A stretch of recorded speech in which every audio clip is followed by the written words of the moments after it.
Hello, I'm Michael Woods, Chief Scientist at the Asian Turfgrass Center. This is the ATC Double Cut, where I talk about things that I've written about on my blog. Sounds kind of exciting to me because these topics are things that I thought were worth writing about, and I think they're worth discussing. And today I have a special guest. It is John Kaminski, joining from State College, Pennsylvania. Hello, John. Micah, how are you? I'm doing pretty good. For anybody who doesn't know, and I guess that would be very few people, John is the director of the golf course management program. Is that right? At Penn, of the 2 year Yeah. program Yep. 2-year program. Yep. at Penn State University. Uh, he is widely followed on the social media platform Twitter, where you can find him at iTweetTurf. Thanks for the shout out. Yes, I'm almost he almost to 16,000 people. I don't know what kind of milestone that's going to achieve, but I got to do something. Maybe I'll give away a free book or something.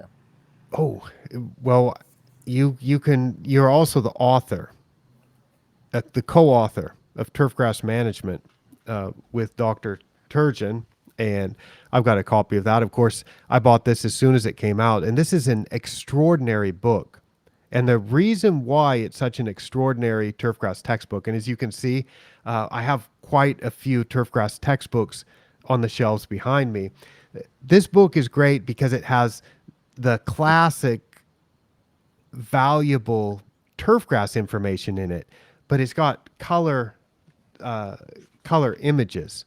So all of the images of frost damage and whatever, verticutting, coring, the benefits of anything, and all the turf management tables and photos, they're all in color, and that is atypical.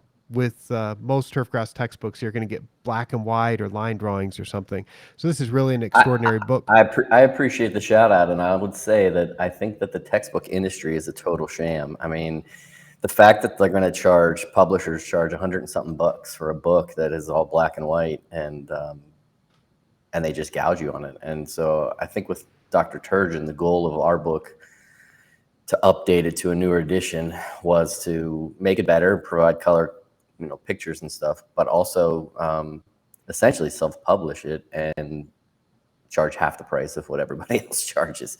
And we can do that because we did it ourselves. And I still think it's a solid book, but it's $60. It's pretty good compared to what most textbooks cost. That's a heck of a deal. But if somebody wants to buy that book, where do they get it? It's available on Amazon in the US, but it's available directly from our website, which is turfpath.com. Turfpath.com was the mobile app that I created, and it's my LLC, and we just put that up there. They can directly buy it from there. It's the only negative of it is that shipping internationally is like stupid expensive, like 60 or $70 a book. So it's not really affordable if you're trying to get it internationally. But anybody that comes to GCSA, the conference, or comes to the States, it's much easier to get and pretty affordable. Right. So that's what I do sometimes with items that have an exorbitant shipping cost. I will pick them up on a trip to the United States. So if you sometimes travel to that country or that part of the world or have friends, it's always nice to have friends who travel. Just tell them, hey, can you throw this in your luggage and bring this for me? Yeah. And I think in the UK, Syngenta bought a bunch of them, and they, That's a joke, by the way. yeah. Can you load up your luggage with 30 pounds of books and bring them back for me? Yeah, yeah. Can you bring me a kettlebell? Kettlebell. Yeah, but Syngenta UK has them. I think it's part of their early order program, maybe, where you can use your points to get a book. And then Nadeem from Campbell Chemicals in Australia, he has a bunch, and he either gives them out or sells them there. So there are some places that you can get them worldwide, but turfpath.com is where most of the books are sold. And it's available in all digital formats as well as a hardback. So That's awesome. I'm really impressed with that. When I saw that you were working on that and heard that you were working on that and you requested photos of various things, and I knew that that was going to be coming out, I was a little bit skeptical that it would be that high quality, that the images would be that good, and that it would be that reasonably priced. So congratulations on that. I know did you sell out the first run? Have you printed that Yeah, we s- we twice? sold Or we sold out 2 runs, and I'm about to get my third run shipment in. So I don't think we're doing incredibly well. I mean, it's just a matter of most of the universities I think now are adopting it because nobody wants to gouge their students.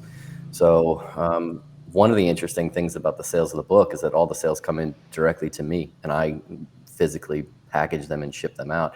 So I start to see all the small schools around the country that have turf programs and turf classes that I had no idea about. So there's a handful of these small community colleges that are teaching turf in some form, and so it's pretty interesting to see. well, excellent. I have a copy of that book. I have a copy of, I think, the eighth or ninth edition, which was just the single author, Dr. Turgeon, and it is quite a classic book with very good reference material.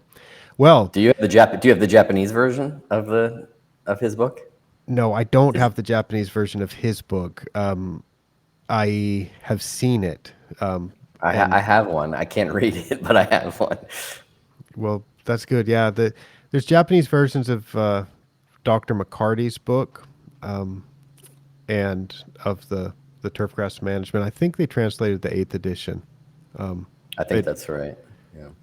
and that's good. Yeah, I've got a Japanese book. We all write a lot when we do turfgrass management, and that's a nice segue into something that we talked about a lot when we were at a scientific conference in Copenhagen a couple of weeks ago, which was that I have acquired Pace Turf.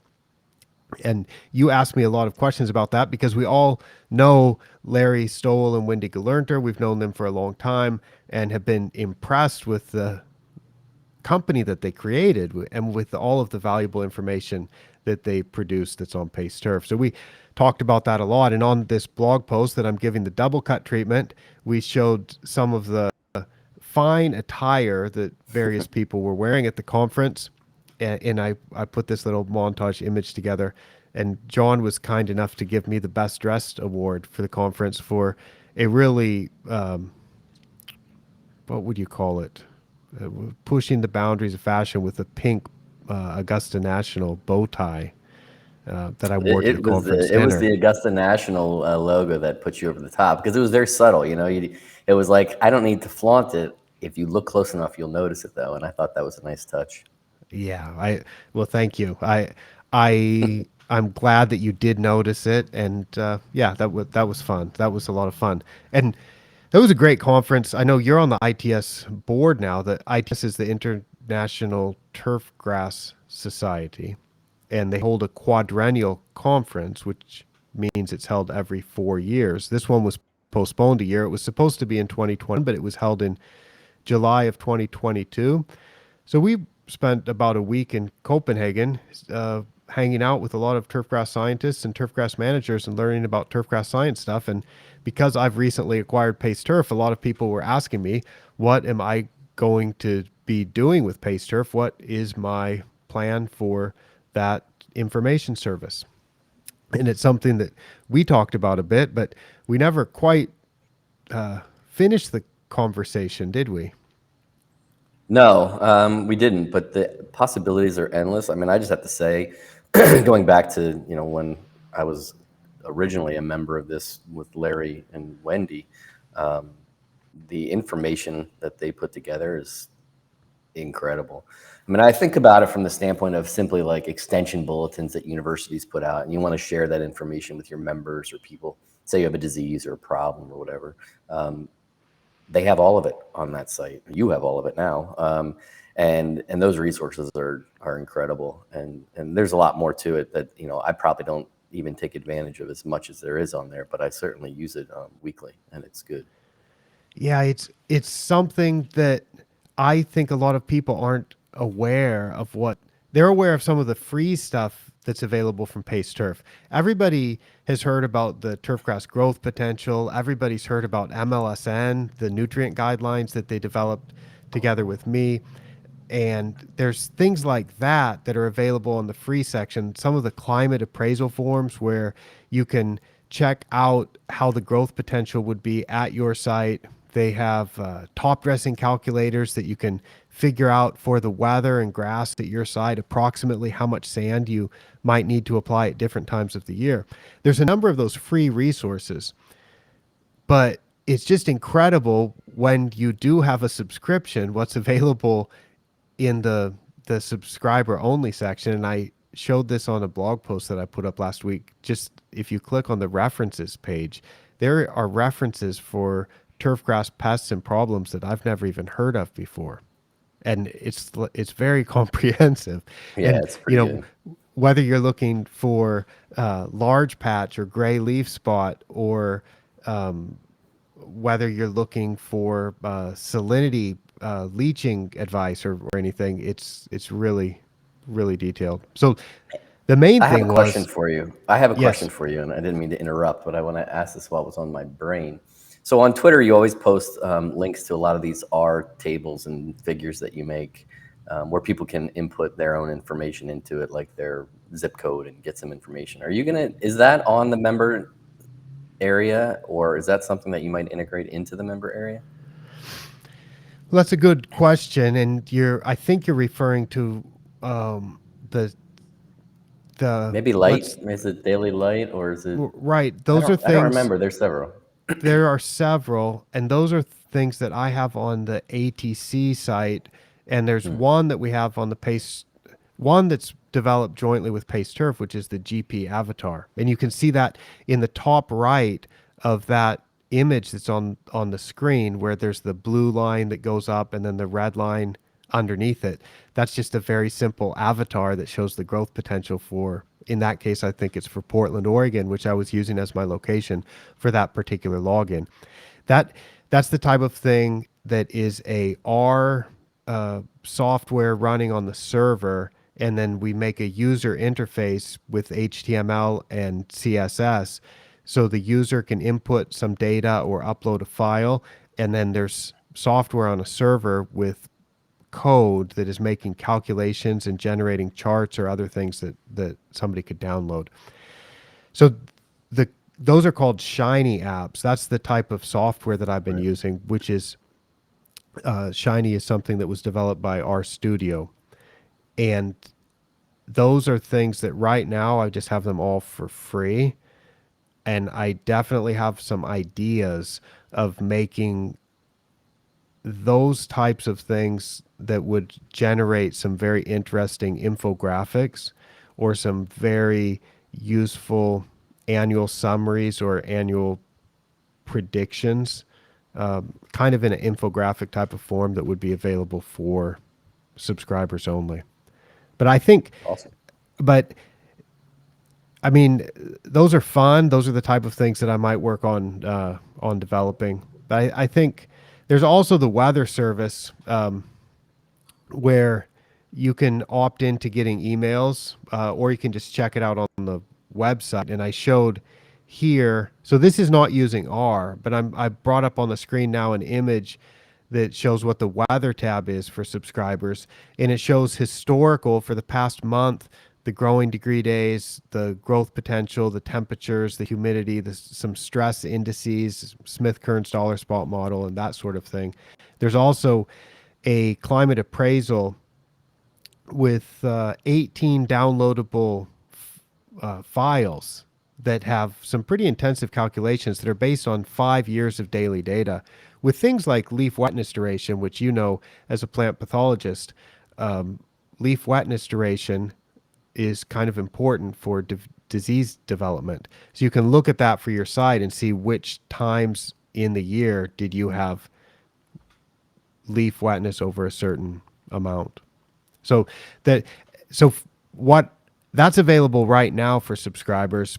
It's looking just at your past 5 years of daily data, and I think I'd like to work with that even more to make even more detailed calculations.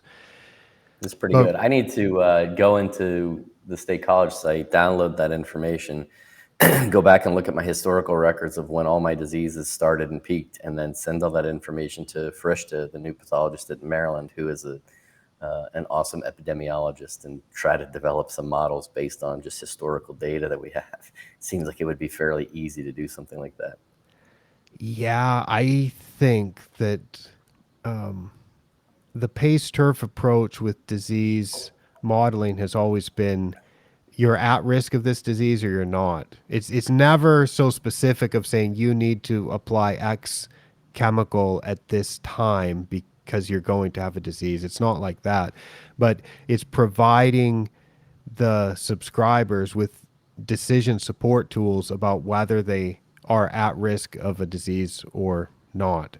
And that's the sort of thing that can be really useful because for turfgrass managers, in order to get the conditions that are necessary, it's really dependent on the weather. And the weather is so important. And Pace Turf tries to simplify, well, I mean, not simplify it, but summarize it and provide information that's actionable. So Well, it's what's nice about that too is you get it in an email if you want. And so I would get it and it would just come in and I'd be like, oh, look, we're at risk for this right now. And it meant I didn't have to log into the site to hunt it down. It was just kind of like, hey, heads up, this is what your risk level is based on the weather right now. And that was always nice to get.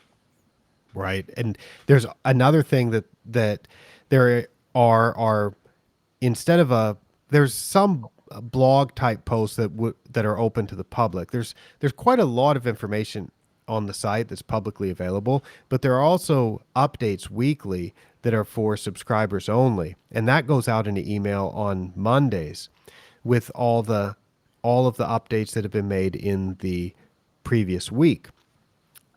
Because there is more than 20 years of those updates, with some of those are kind of evergreen. It's like heat stress. You know, here's a list of things to be aware of when you have a real hot spell coming up, and here's what you might need to communicate about why the grass is not doing so well, or here's steps that you might take to look at rapid turf recovery if you do have any damage. There's those types of things that are evergreen content, so we can just recycle some of those and take a post that was relevant 6 years ago or something and say, oh, we have similar conditions. Let's reshare that one. But there's also new content that we develop on a weekly basis. So, for example, over the weekend, I think it was over the weekend, there was a huge discussion about manganese and a putting green and a photo shared from a putting green in England where the turf became very green, and that turned into one of the larger Twitter conversations about turf nutrition in in a few months. Now, it just so happens that Pace Turf has quite a bit of information on their site in these subscriber only updates about manganese and take all patch, and summarizing some of the research that was done at Rutgers about that. And I have quite a bit of data about soil and leaf tissue manganese for multiple grass species from some ongoing research that I'm doing. And we also have the entire MLSN data set with manganese data. And we also have the Global Soil Survey data set with manganese information. So I've summarized that, and I haven't published it on the Pace Turf site yet. And typically, when it was just when I was just running ATC, I would have just said, okay, I'll spend an hour to put this all together and just post it. Here's my take on manganese, and post it on the ATC site. But this is the type of thing that I'm going to start putting on the Pace Turf site and keep it for the subscribers, the full details of what that analysis is. And then I'll still put something on the ATC site, but not as much, because I do think for the work that goes into developing this information and then sharing this information and then making sure that that information is online and the website doesn't crash and so on, it's worthwhile that people can pay small Yeah. fee. So if if you want to sign up for Pace Turf, it is $275 a year. You can pay by credit card. And I think that even a single one of those fact sheets, when you actually have that problem and you need to solve that problem, uh, it kind of pays for itself real quick. And there's a lot of value in that. So I, I would say, in full disclosure, Mike is not paying me to be on this podcast, and I am a member of Pace Turf and have been. I think it's a tremendous resource, and I use it frequently. So, a lot of it is stuff that either I've known or I have a general understanding of. But I think the format of how things are put in there and the ability to just you know download or print something off and have it and show it to a club or a member or something, it's useful from that standpoint as well. well, thank you, John. I appreciate that, and I appreciate your membership. And I am not going to do a full tour of the website. We'll just talk about it. But there's something called the Clubhouse Edition, which you can have a large number of resources. I haven't made any of those. These are all the resources that were developed by Larry and Wendy. But there are Clubhouse editions about why do we aerify, and the types of things that sometimes you need to communicate, and now you can communicate it coming from a recognized scientific organization that's independent, saying here's the reasons why this is necessary, formatted in a way that is not really targeted for golf course superintendents. Now it's targeted for the general manager or the owner or the committee. And I think that it's tremendous the amount of ideas that they came up with through consulting over the years, because you don't think of some of these clubhouse editions in a typical sense. You don't just say, hey, I'm going to write an article about this. There had to be some member or somebody at the club they were consulting at that was like, they need an explanation on this. And they constantly just kept taking all those problems that they had on the golf course and then creating these solutions out of them. They're awesome. I mean, it's a tremendous amount of work, and kudos to them for putting it all together originally, and good on you for seeing the value in it and taking over. well, thank you. Yes, it's as I've tried to explain to people, my initial my initial actions are just to keep it going, and if it ain't broke, don't fix it. But of course, beyond that, I'm looking to really develop a few more useful features for the subscribers, especially as it relates to analysis of weather data, analysis of forecast weather data, analysis of historical weather data, and taking some yeah, making interesting calculations. So it's somewhere in between those shiny apps. But basically, with the shiny apps, the user has to do something, right? If you go to that DLI app, you have to pick your location. You have to click and say, yes, I want to download the data. Yes, I want to do this. And of course that works, but that's you're not going to go do that every day. And what I want to do for the Pace Turf subscribers is make it so we will decide something that's really going to be valuable, and then they get it automatically. So they don't have to. I don't want people to have Yeah, to go click and do things. That's too much work. So we just no, want I to think that's a provide those good decision idea. support tools. I think that this is good too. I don't know how many of these you've done, this double cup, but just you talking about the manganese discussion and then showing all the resources that you have behind the scenes. I mean, from a marketing standpoint, that's something I get geeked out about. From a marketing and promotion standpoint, it's good to be able to like share the information that you have in a hidden behind a subscription service and say, look, this is all good information and why you need to be a member. So good on you. I think that people look at these subscription services and say, what's the value in that? Why would I do it? But from my standpoint, as a subscriber to Pace Turf, the value's there, so it's worth it. And it takes money, right? Like you have to have servers, and you have to have people that are helping you out with the website stuff, and it's not free to run. So it makes sense that you can charge a subscription for it. Yeah, people pay taxes and Right. right, people pay taxes and then they get some services from state universities, right? Even though you're not getting your funding as at a state university, you're getting. It's amazing how tiny the amount of funding is that actually comes from the government. But I don't even know where I'm going with that. But yeah, things cost money to Yeah, that's he's things right. cost money, I, right? I think in my younger days, I was like, I'm gonna try and figure out how to get everything, at as cheap as possible and free. And then as I got older, I'm like, you know what? I have value in myself. I expect people to pay me to do things if they want me to help them or consult. Like I can't do it for free. So like, why would I expect other people to give me information for free? That's why I don't mind paying for a subscription because there's value in it. If I find there's not value in it, I stop subscribing to it. Right. But I find value in Netflix. I find value in Hulu.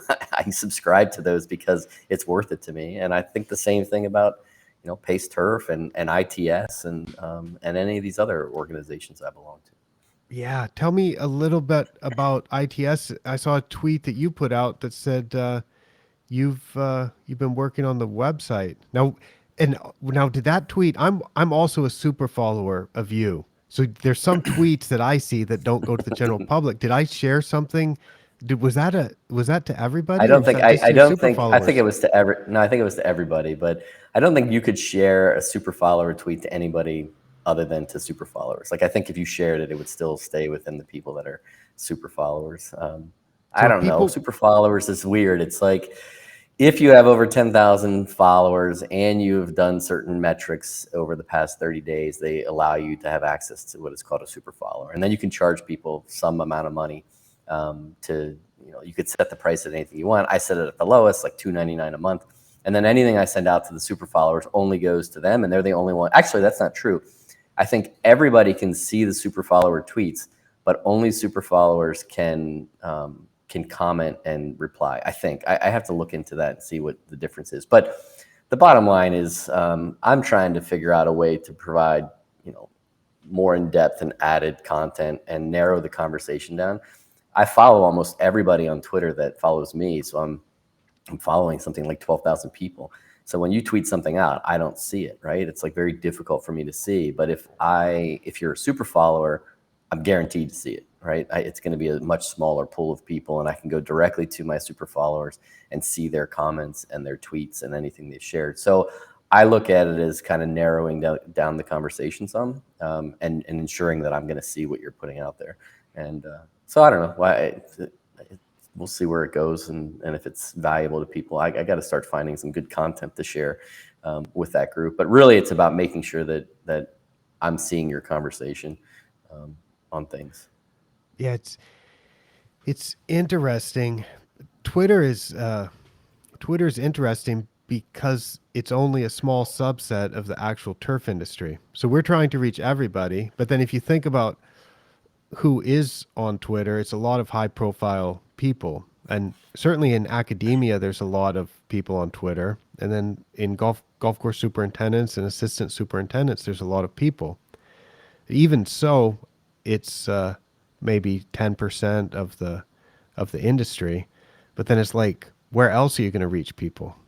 So Yeah, and it's I mean, do you need to reach every single person? I mean, maybe not. I don't know. I mean, in academia, we're talking about from an extension standpoint, do enough to reach more people. Don't connect on the individual level, which is silly to me. But they don't want you. They don't want you going out visiting 650 golf courses in the year, right? In Pennsylvania, they want you to put out a blog post that reaches 300 of those golf courses, which I understand that from a standpoint of economy of scale. But I like to be able to interact with individual people. I mean, I think that to me is one of the things I like about my job is helping individual people. And then if somebody, because I send something out, if somebody else benefits from it, great. But yeah, anyway, yeah, it well it's an speak experiment, and right now it's providing me not enough money to support my beer drinking during the week, but well you have it's a good you start. you probably are drinking very expensive beers then. Be, because Yes. do you drink domestic or you're mostly getting microbrews? Mostly microbrews and mostly New Trail. It's a brewery out of Williamsport, Pennsylvania. It's got my favorite all-time beers. I don't know why. They just make some really good beers. And so they sell them in 4 packs, like pounder beers, 16 ounces, and they're Hmm. about 16 bucks for 4 pack. And that's what I drink. But they're double Oh, and triple IPAs. They're like, they whack you out pretty quick. those are delicious. Yeah, I I enjoy going to the United States sometimes and seeing the wide selection of beer that's available because in Thailand, I can I can go to a few places that have beer, but they're $10 a piece, and Oh, really? it's not a wide selection. Yeah, but I mean, I can go have three beers for $35 or something. But then it's like That seems a lot. well, it's a, Thailand has Thailand has very high import duties on alcohol, Gotcha. so wine If is. you went to a store and bought a 6 pack of beer, would it cost that much too? If I would go to a store and buy a six pack of Sing beer or Sing Ha beer, that would cost me for 240. It would cost me about $7 or something. But you're going out to a place, and so you're gaining. It's like buying a glass of wine when you go out to a restaurant. It's going No, to I'm cost you. saying if I go get a what Rogue had that Knuckle Buster IPA. So if I could go get, and that's one that I had on a recent trip to Bangkok that they had it in a refrigerator in a can, and I can buy that for $10 to take home with me, and that's for at a one can for one for can. one can. And Gotcha. if I get something like Deschutes fresh squeezed IPA or something, which is a beer that's relatively common to find on tap in Bangkok, that's going to cost me $9-10 too. Worth And it. so That's a good beer. So yeah, it's a good beer, and if because I it's quite rare where I live in southern Thailand, there are no beers like that. So if I go to Bangkok, sometimes I'll go spend $10 or $20 on beer, but generally I but feel like now that you're getting all these new subscribers, you can afford $10 a beer. It's like, again, support your beer habit, like super followers for me. well, we'll see. We'll see how it goes. But I think I would rather save the money instead of blowing it on $10 beers. Understood. Understood. So you mentioned about meeting people in person or interacting with people in person, and let's go back to the ITS and the ITS website. And what's your role with the ITS coming up to the next conference, and then you're doing the website? When Yeah, can we see that? so ITS, they have representation as directors from a variety of countries. I still haven't figured out how they chose which countries. Maybe it's based on the number of members or who's a member country. The United States has 2 reps. Everybody else has 1 rep. Kelly Kopp and I were elected this year as to be the U.S. reps. Scott McElroy was the U.S. rep. He's moving up into the treasurer role. And I think part of the reason I nominated myself. I wanted to be a part of it. I've wanted to be a part of ITS for a long time. I just never found the timing to fit. One of the things that they are looking at is Tom Shung is currently on the board, and he's the director of the website. As a board member, he oversees all of the things on the website. The website is pretty dated, and so I think that their idea is okay over the next 3 years, 4 years, maybe I can help tweak that a little bit to make it a little bit more modern. So we all got COVID after ITS. It was a mess. Came back and I basically locked myself in my bedroom for a week.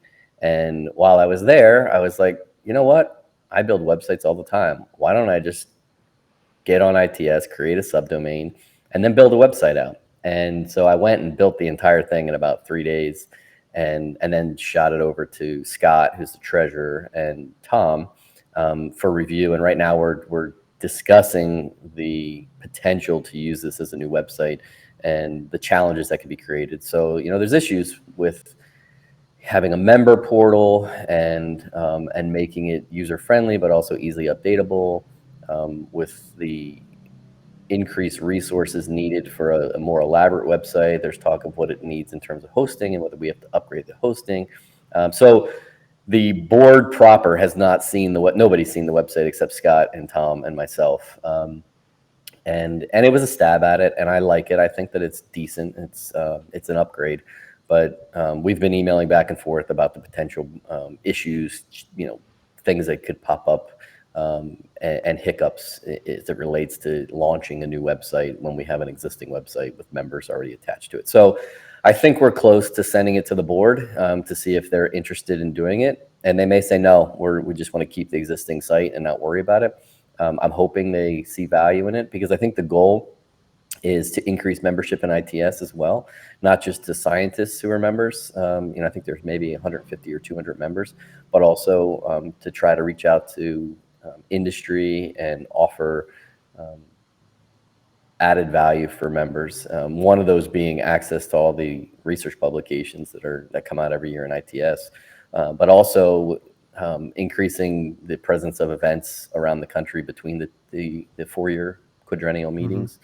So, we'll put people's field days up there. We'll put ETS, the European Turf Society, we'll put their conference information up there, to try and spread the word around what all our members are doing, in between the 4 years that the annual or the quadrennial conference is held. And the next one's in Japan, so I'm super excited about that. I'm sure you're excited, being a former superintendent from there. I've never been to Japan aside from landing in Tokyo, refueling, and taking off again. So Yeah. next year I'll get to go for the mid-conference tour, and then the meeting will be in 2025 in July, and I think it'll be a lot of fun, but educational and always good from a research standpoint. Yes. The president is Dr. Tanogi now, the new president from Japan, and we've been in I saw that. I correspondence. saw that you are on a zoysia grass symposium or something. You're in charge of Yes, that. Is that correct? yes, I am. I'm already thinking about some exciting things to do with that. So it's it's gonna be exciting. The for yeah, most of the listeners probably don't know the if you hold a conference every 4 years, there haven't been a lot of international turfgrass research conferences. I think what was this one the 15th 16th or so, yeah, maybe 16th or 15th or something. 16th. I don't So remember. this started in the 1960s, right? You Googled that. 1969. 1969 was the first one. It's been held every 4 years. Generally, this conference gets like 200, 300, 400 people. But in 1989, I believe, it was attended by an absurd number of people, something like 800 people, maybe 900 people, when it was held in Tokyo. Because Japan has a massive turfgrass industry, and that was right in the bubble. Now, I was still in elementary school at that time, so I did not go to the I was in high school. conference I was in high school. in 1989. I Not was a nine. freshman. Oh, something else we can talk about. I just remembered that people probably don't know about us after we talk about this, the ITS. Anyway, that conference in 1989 had double the normal number of attendees, and I think that the upcoming one in 2025, I can't really predict how many people will attend.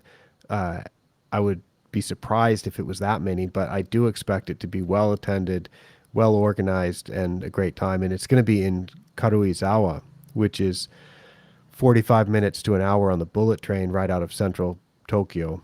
And it goes up into the mountains of Nagano. It's the first stop in Nagano Prefecture at a relatively high elevation, so it's relatively cool.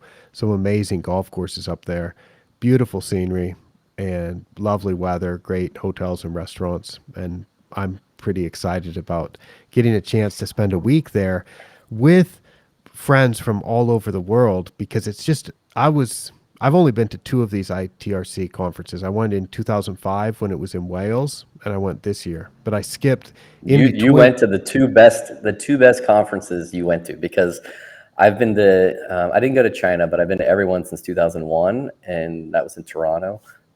Wales was awesome. It was a really good kind of chill, laid back event, and the Hmm. town was pretty sleepy and old people, but it was a nice town. And Copenhagen, I mean, I'd never been there before. Now one of my favorite cities, just a really good city. So I thought those two were the best. Toronto was nice. You know, Rutgers is Rutgers. It's not exciting for me to go to Rutgers, at that conference, but I think for people coming in and being close to New York, I'm sure that was good for some people. Chile was good. It was okay.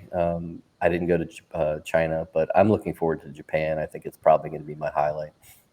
Yeah, it's at a nice hotel, but the hotel is not in a city. It's kind of in a yeah, it's by a train station. So we'll see how that goes. You tell me next summer after you go for the visit. But I mean, for somebody like me who typically would travel to Japan quite a bit, I think it's going to be great. So, but The yeah, thing is, you're close to Tokyo, so if you get to the conference and you finish the conference, you could always take a weekend or another week, and you could spend the week in Tokyo and but experience that as well.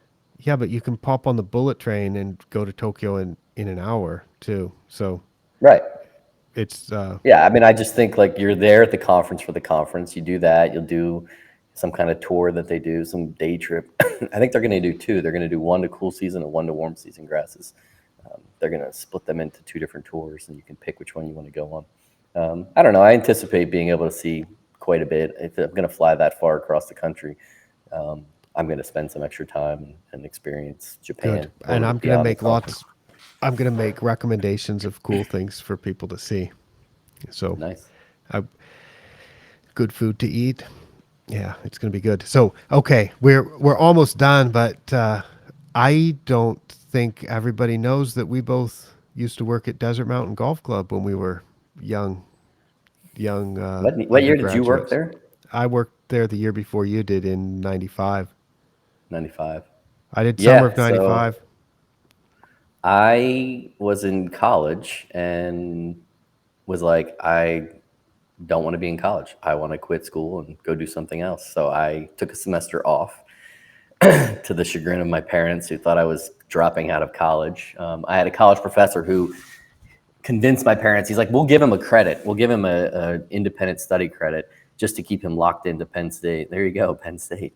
And so I went out to Desert Mountain in like first week of February, and I worked there till August, and then kind of got my recharge. It's like a sabbatical, like I got a recharge, and I wanted to come back to school. But that was a great experience for me to be out there. That was the first golf course I worked on, and I enjoyed it. That's so we always have that connection, and we kind of have a connection with Congressional because I went up there for an interview with Mr. Latshaw and Sam Green, I believe, and Hmm. so I got the interview and I got offered a job to where I could have worked there for the U.S. Open in 1997, and I'd also applied at Augusta National, and I got a job That's a offer tough one to there turn also, down.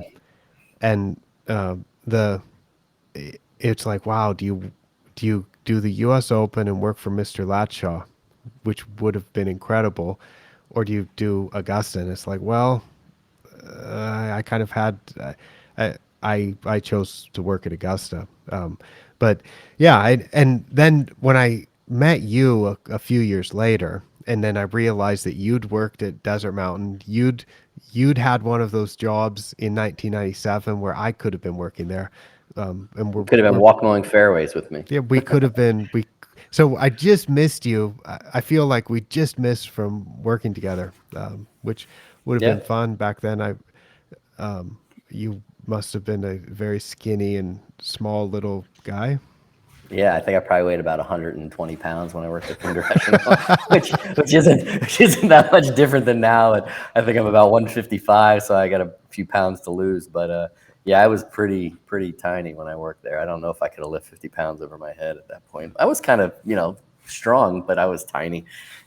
Yeah. We also, this is Awesome. the 10-year anniversary of our trip to Asia and all around You know that area. what?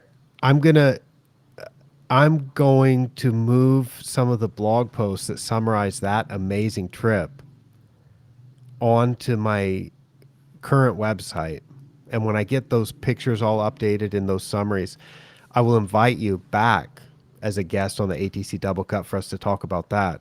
And maybe Sounds we all. can even play that video of us uh, racing down, getting in a crash as we Yes, from took the people these. behind us, right? Yeah, people. Yeah, well, I think it was. Were they crashing into us, or we crashed into people in front of us? It was the three young ladies that were in front of us that were like models, and they were going real slow. They were scared to go, so we stopped and let them get a little bit ahead so we could go fast. In the process, the guys behind us caught up, and they didn't know how to hit their brakes. And when we got to the end, I remember sitting in the little cart, and they just crashed right into us. Yeah, let's say we were bobsledding down from the Great Wall on Right. wheels, on some kind of the fun kind of thing that you can do with the Great Wall. That was the kind of the culmination of a trip that started in Singapore. It's you look back on it and it's like, wow, that was some trip. We did seminars in Singapore, Bangkok, Ho Chi Minh City, Manila, Hong Kong, and then Beijing. And we In like managed to nine do that days. in like 9 days. And Can you imagine now doing that? There's no way travel wise you would hit all those connections and make all those flights. Like they would be totally screwed up. yeah, considering that for some of those countries there's such travel restrictions, but it is nice if you think about it. Singapore is a major world city and a national capital. Bangkok the same. Ho Chi Minh City is the largest city in Vietnam. It's not the capital. Manila is a capital. Hong Kong is a big major global city. Beijing is a national capital of a big major country. So flights between there tends to be a lot of direct flights between cities like that, and they tend to be on time. So if there weren't travel restrictions to go into China right now, then we could certainly pull that off. Because it's like for me going to Copenhagen, it's crazy. You said you had to like you were going home, you had to do two connections or something in like a Yeah. 16-hour trip or something. Copenhagen to Heathrow to Philly to State College. Yeah, it was a long. It was about 26 hours, 24 hours to get back. Right. And I so don't know. I did Copenhagen to Bangkok nonstop. And of course, it's a long flight. It was, but it's downwind. I think that was 11 and a half hours or something. Um, That's but pretty it's good. like boom. Now, and I got to Bangkok and I live in southern Thailand. And I was like, I'm not going to do anything in Bangkok. So I just went to my condo there, got on the computer, bought a domestic flight, and went right back to the air. Well, went to a different airport because Bangkok is a big major world city. It has multiple airports. So I went to the other airport and flew home. So yeah, Yeah, well, my international travel will be interesting because I think I'll be going to Australia this fall, and then South Africa in May, and maybe back to Australia and New Zealand right around that trip, either before or after. So I've got a lot of long travel coming up. Hopefully travel gets better. hopefully I'm trying to get to Japan next month, and Japan has a lot of restrictions, and I need to apply for permission, and it's not online. I think I have to actually go to an office in Bangkok and submit some paperwork. So I just got Good to know permission. for my trip next year, I guess, to Japan. One hopes that they're gonna relax that at some point prior to your trip. Fingers All, crossed. alrighty, John. We won't bore our listeners anymore because we've covered the exciting parts, and now that we're talking about my travel and your travel, You could we just cut off the last 5 minutes of this I'm I'm podcast. I'm not going to because some of your super followers or some people that are really into this, maybe they like listening to it. But John, I'm going to say thank you so much for joining me. I'll be welcome. I will welcome you to stay on, but I'm going to sign off. to close the show, and then we can talk a little bit more about a few things. So you don't necessarily have to hang up right now. But I would Yeah, like to thanks for say having me, Micah. thank you so much. I would like to have you back when we talk about the things that we've been involved in and the things that we're interested in and the things that we did 10 years ago or something. It's like, yeah, I think we should have another episode to talk about that. So thanks. I'm looking forward to it. Alrighty, John. I will say goodbye. You can say goodbye. All right. Thanks for having me, Micah. It was enjoyable. Everybody go subscribe to Pace Turf.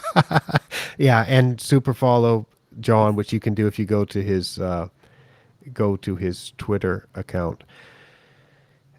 And that was a spectacular conversation with John, who had some very kind things to say about Pace Turf. And you can see the direct link to that blog post that I mentioned, the one about my acquisition of Pace Turf. I will put a direct link to that in the description of the video, in the show notes of the podcast, so that you can find out all about those things that we were talking about at Pace Turf. I'll put links to where you can get John's book and to John's Twitter account in case you don't happen to know where you can find that. All right, everybody. Thanks for listening. I'm signing off for ATC from Yantakao, Thailand. Thank you very much. I'm Micah Woods. Bye-bye.